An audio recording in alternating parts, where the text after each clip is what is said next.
হিন্দু মুসলিম bye bye জয় অসম অমানবীয় উচ্ছেদ বন্ধ কৰক নিৰীহ ক্ষতিপূৰণ দিয়ক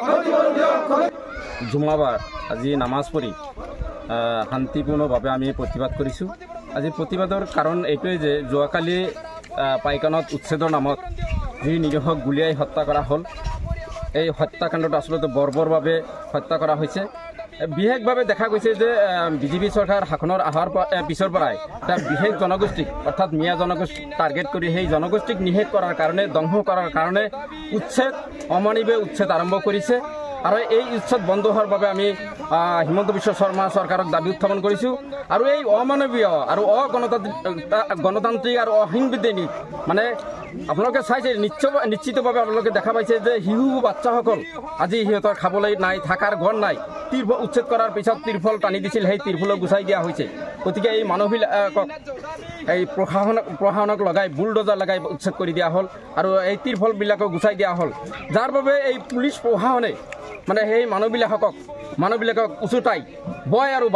বাবুগিৰে সেইসকলক উচুটাই কালি এই হত্যাকাণ্ড সংঘটিত কৰা হ'ল গতিকে আমি আজিৰ এই কাৰ্যসূচীৰ জৰিয়তে আমি অসম চৰকাৰক আহ্বান জনাইছোঁ যে আপোনালোকে এই অমানৱীয় কাণ্ড বন্ধ কৰক এই বৰ্বৰোচিত হত্যাকাণ্ড বন্ধ কৰক মানুহ হিচাপে থাকিবলৈ দিয়ক কাৰণ হিমন্ত বিশ্ব শৰ্মাও যিহেতু মানুহ আৰু এইবোৰো মানুহ গতিকে মানুহ হিচাপে মানুহক বিবেচনা কৰক আৰু আমি অসম চৰকাৰৰ এই বিভাগীয় কৰ্তৃপক্ষই বা যিসকলে এই উচ্ছেদ কাৰ্য সংগঠিত কৰিছে তেখেতসকলৈ এই মাটিবিলাক থাকিবলৈ দিছে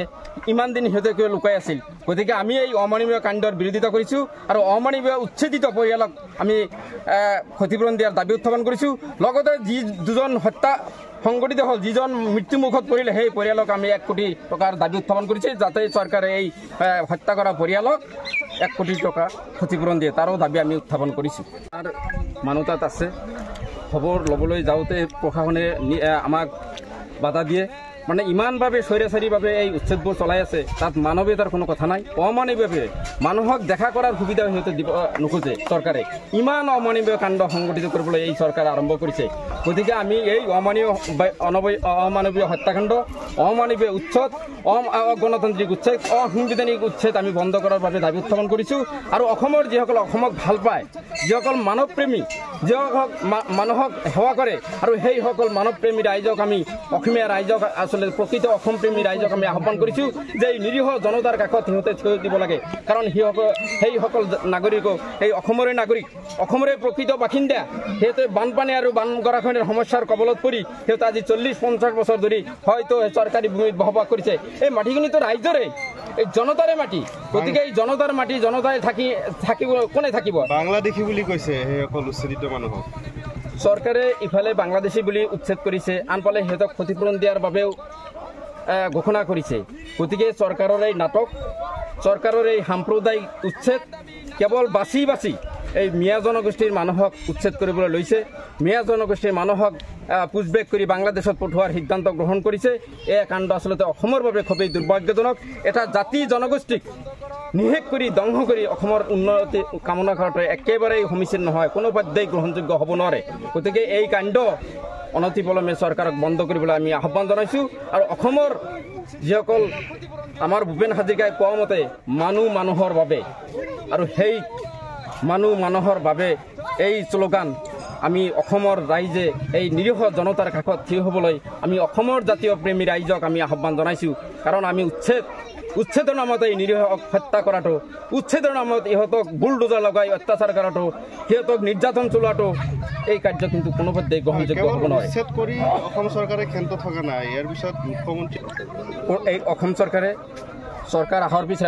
ডক্টৰ হিমন্ত বিশ্ব শৰ্মা কৈ থাকে যে আমিতো মিয়া বেয়া পাওঁৱেই আৰু মিয়াক বা ইছলামক খতম কৰাৰ কামেই লৈ এই হিমন্ত বিশ্ব শৰ্মা চৰকাৰৰ যাৰ বাবে এই মুছলমানক বাছি এই উচ্ছেদবোৰ কৰা হৈছে ইহঁত আচলতে প্ৰকৃত ভাৰতীয় নাগৰিক ইয়াৰে খিলিঞ্জিয়া হয় অনাৰ্য দ্ৰাবিড়মূলীয় এই মিয়াসকল হয় গতিকে মিয়াসকলক এটা সাম্প্ৰদায়িক মেৰু বিভাজনৰ আগন্তুক 2026 নিৰ্বাচনী বৈতৰণি পাৰ কৰাৰ কাৰণে এই সাম্প্ৰদায়িক সংঘৰ্ষ লগোৱাৰ অহৰহ চেষ্টা অব্যাহত ৰাখিছে সেইদিনা আপোনালোকে নিউজত বজাইছে যে খেত মিয়া খেত এইটো চৰম সাম্প্ৰদায়িক চৰম উচতনিমূলক মন্তব্য আৰু এই সাম্প্ৰদায়িক সংঘৰ্ষ লগোৱাৰ বাবে হিমন্ত বিশ্ব শৰ্মা চৰকাৰৰ বিজেপিৰ একাংশ নেতা পালি নেতাক লগাই দিছে আৰু তাৰ গইনা লৈ এই যোৱাকালি পাইকানৰ ঘটনা সংঘটিত হ'বলৈ পাইছে বুলি আমি সন্দেহ প্ৰকাশ কৰিছোঁ আৰু নিশ্চিতই হ'ব লাগিব কাৰণ এই প্ৰশাসনৰ ইমান শক্তিশালী প্ৰশাসন থকা স্পট পুলিচ থকা স্বত্তেও এই উচ্ছেদৰ মিয়াসকলক টাৰ্গেট কৰি এটা জনগোষ্ঠীক টাৰ্গেট কৰি ৰাজহুৱাভাৱে শ্লোগান দিয়াটো কিমান দুৰ্ভাগ্যজনক কিমান সমীচীন এই কথাটো অসমবাসীয়ে ইতিমধ্যে উপলব্ধি কৰিবলৈ লৈছে আৰু অসমপ্ৰেমী ৰাইজে এই বিজেপি চৰকাৰক আগন্তুক দিনত অসমৰ পৰা উফৰাই দিয়াৰ কাৰণেও ইতিমধ্যে টঙালি বান্ধিছে যাৰ বাবে হিমন্ত বিশ্ব শৰ্মা ভয় খাইছে আৰু যি টি বক্তব্য যি টি কাৰবাৰ যি অমানৱীয় কাৰ্যবিলাক অসাংবিধানিক কাৰ্যবোৰ আৰম্ভ কৰিছে। আচলতে দেখিব লাগিব